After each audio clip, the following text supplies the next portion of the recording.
이명박 정부 최고 실세로 군림했던 신익의 좌장 이재호.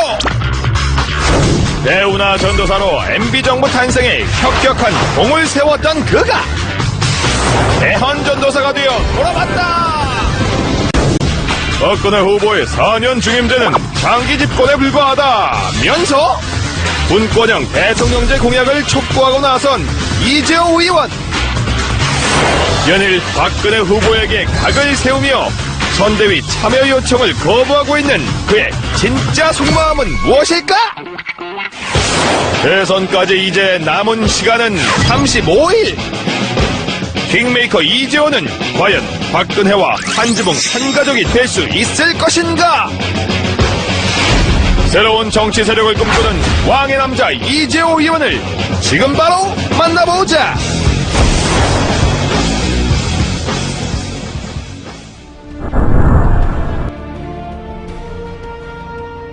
지금 대선 전국의 그 큰 국가적 이슈, 이게 없지 않습니까? 네. 이제 이명박 정부가 끝나면 과거 이제 군사 독재에서 문민정부로 끝나는 한 시기가, 그러니까 김영삼 대통령, 김대중 대통령, 노무현 대통령, 이명박 대통령. 그러면 한 20년이라는 한 이제 시대가 이제 가지 않습니까? 네. 문민화되고 난 다음에 그러면 여기에서부터 새로운 시대를 준비해야 되거든요. 네. 대선 후보들이 중요한 거는 한 시대를 마감하고 다음 시대로 넘어가는 국가적 큰 그림을 어떻게 그릴 것이냐. 네. 그것이 국가와 국민들에게 어떤 영향을 미칠 것이냐.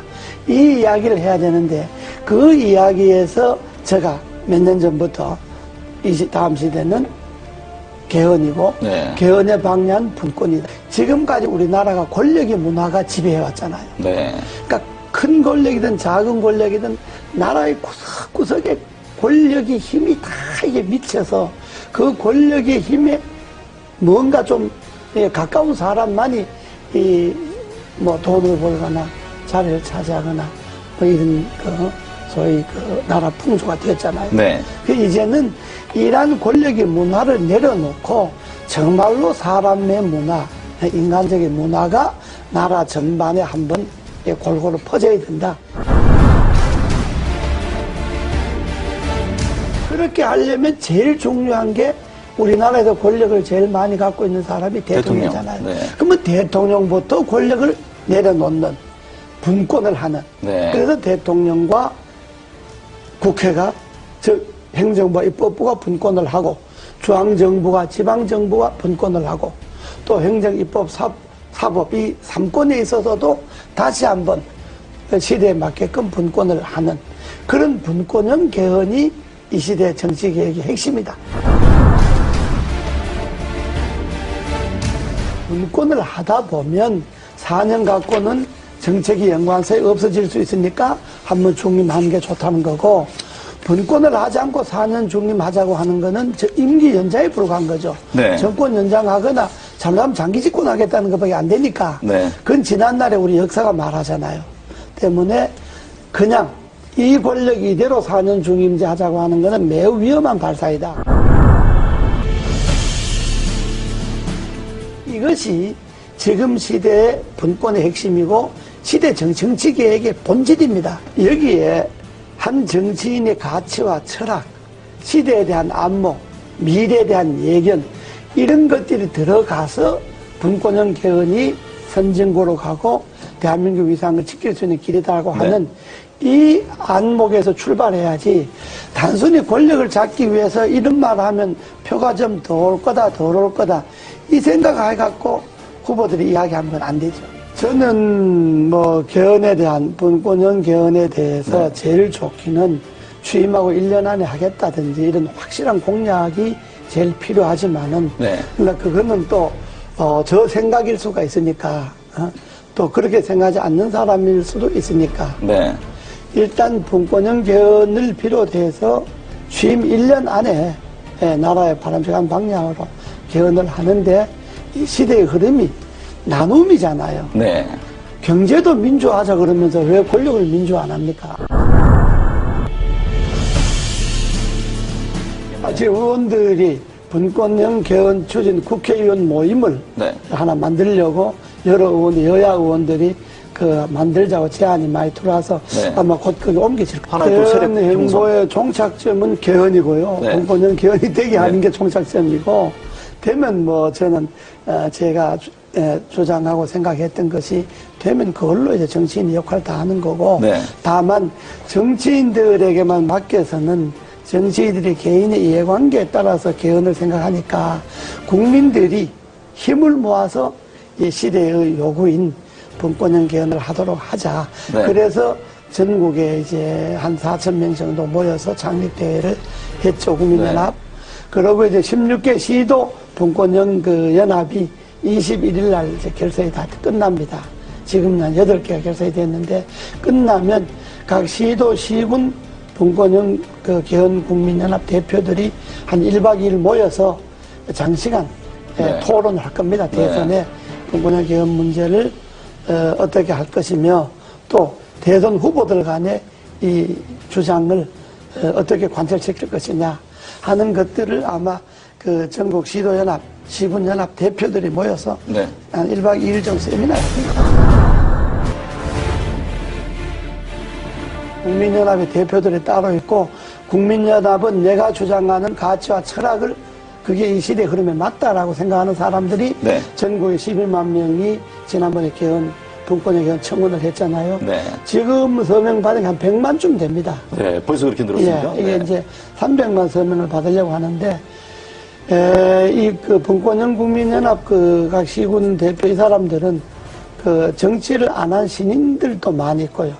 정치권에 있었던 사람들도 있고. 네. 그러니까 정말로 이 분권이 맞다, 시대 흐름의 분권이 맞다라고 생각하는 일반 국민들이 참여를 해서 그 11만 명 쉽게 네. 발견해 서명 내서 우리가 개헌 국회 청원 나오고. 그렇다면, 그 일반적인 그런 제야단체, 뭐 국민, 뭐 연합, 뭐 이런 그 정치단체가 아니고 네. 하나의 가치를 두고 뭉친 그러니까요. 그런 그 시민들, 국민들 그러니까 정파를 모임이기 떠나서 때문에 가치 제안으로 하겠다는 그렇습니다. 말입니까? 모임이기 때문에 그거는 지금 발기인으로 그 개헌 청원한 것만 해도 12만 명이고 지금 거기에 서명한 가두 서명을 한 사람만 해도 100만 명이 100만 명. 넘으니까 아마 그 국민연합의 결정이 뭐 어느 정도 효과가 있을는지는 아직 모르겠습니다만은 그러나 대선 전국에 간과해서는 안 될 거예요. 그 서명한 회원들 100만 명 중에 앞으로 300만 명 서명을 받을 계획인데 다 안 된다 하더라도 그 서명한 사람 중 3분의 1만 어느 한 곳으로 표가 간다면 대단하죠. 그건. 영향을 미칠 수가 있죠. 네. 예. 아직까지 이제 그 가치에 제일 중요한 게 분권형 개헌이잖아요. 네. 그러니까 분권형 개헌 전에 분권이라는 데한 인식. 그렇죠. 지금의 시대는 나눔의 시대다. 나누고 남을 배려하고 양보하고 이런 시대인데 지금 권력을 잡겠다는 건 그것하고 역행하잖아요. 나눈 것도 독점하고 남을 배려하고 존중하는 것도 자기들에게 필요한 것만 배려가 존중이고 쉽게 말하면 당 안에서는 대통합도 안 되고 당 안에서는 민주화도 안 되는데 당 밖에 가서 대통합하고 민주화한다고 하면 그 진정성을 국민들이 어떻게 이해하겠느냐. 이런 점에 볼 때 가치관이 철학이 같지 않구나. 선거를 앞둔 사람들이니까 여당 후보든 야당 후보든 후보 개인들에 대해서야 이렇고 저렇고 비판할 생각이 전혀 없습니다. 그러나 한 나라의 후보라고 하는 것은 여당 후보든 야당 후보든 지금 정책 발표 하잖아요. 한마디로 그 후보들의 정책 발표주에 공허하게 진정성이 없는 게 검찰 개혁 같은 게 있잖아요. 네. 검찰 개혁도 우리 헌법에 보면, 헌법 그 12조인가에 보면요. 영장 청구를 검사만이 하게 되어 있습니다. 그렇죠. 이게 검찰이 기소 독점으로 기소 독점, 이어지잖아요. 네. 이게 전 세계 우리나라밖에 없습니다. 그럼 이 헌법 조항을 그대로 두고 어떻게 검찰 개혁이 가능합니까?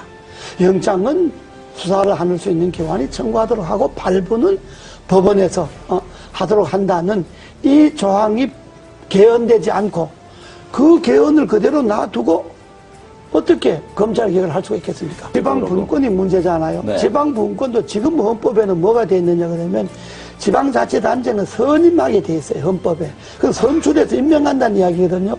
선임하게 돼 있으니까 지방 분권이 안 되는 거예요. 네. 그러니까 헌법을 그대로 이 권력 중심에 제왕적 권력의 헌법을 그대로 두고 뭘 쇄신하겠다, 개혁하겠다 하니까 제가 볼 때는 그게 다, 이게 잘못된 거다. 그래서 제가 언제 표현을 좀 과했습니다만은 알면 없고 죽자에만 늘어났다는 그렇죠. 이야기가 정치개혁의 핵심인 개헌에 손을 안 대고 권력 분점에 손을 안 대고 그 헌법을 그대로 두고 거기에 가지만 책임 총리제나 정부 통령제도 그렇습니다. 현재 헌법을 그대로 두고 대통령이 총리를 임명하고 해임할 수 있는 권한을 갖고 있는데 어떻게 총리인데 권한이 갈 수가 있겠습니까? 한계가 있는 거죠. 저는 이번에 그 검찰 개혁에 있어서 핵심은 헌법에 소위 검사만이 영장을 기소 청구할 수 독점. 있다든지 네. 소위 기소 독점이 이거 없어져야 된다고 보는 것이 핵심이다. 예, 헌법 안에서 검찰의 그 독점 권한이 없어지지 않는 한은 그건 뭐 어떤 계획도 될 수가 없고 말씀을 지금 들어보니까 예. 경찰과 뭐 검사 수사를 두고 경찰 다투잖아요. 네.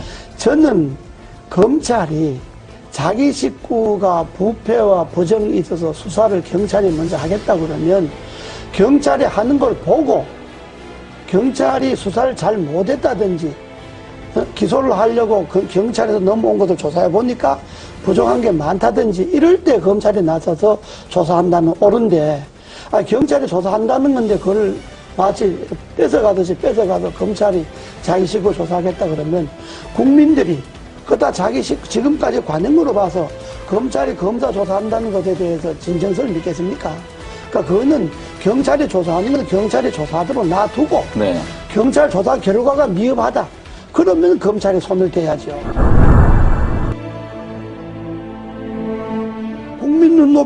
국민이 눈높이에 자기를 맞춰서 정치를 해야 되는데 되게 정치한 사람들 자기 눈높이에 국민을 보고 그렇다면 국민이 동의가 있으면 헌법도 무슨 뭐 국민의 동의가 있어서 개헌한다. 아니 당연히 국민이 뭐 안을 내야 동의를 하든지 반대하든지 하죠. 네. 국민들이 무슨 분권을 하라든지 뭘 하든지 안을 국민들이 냅니까?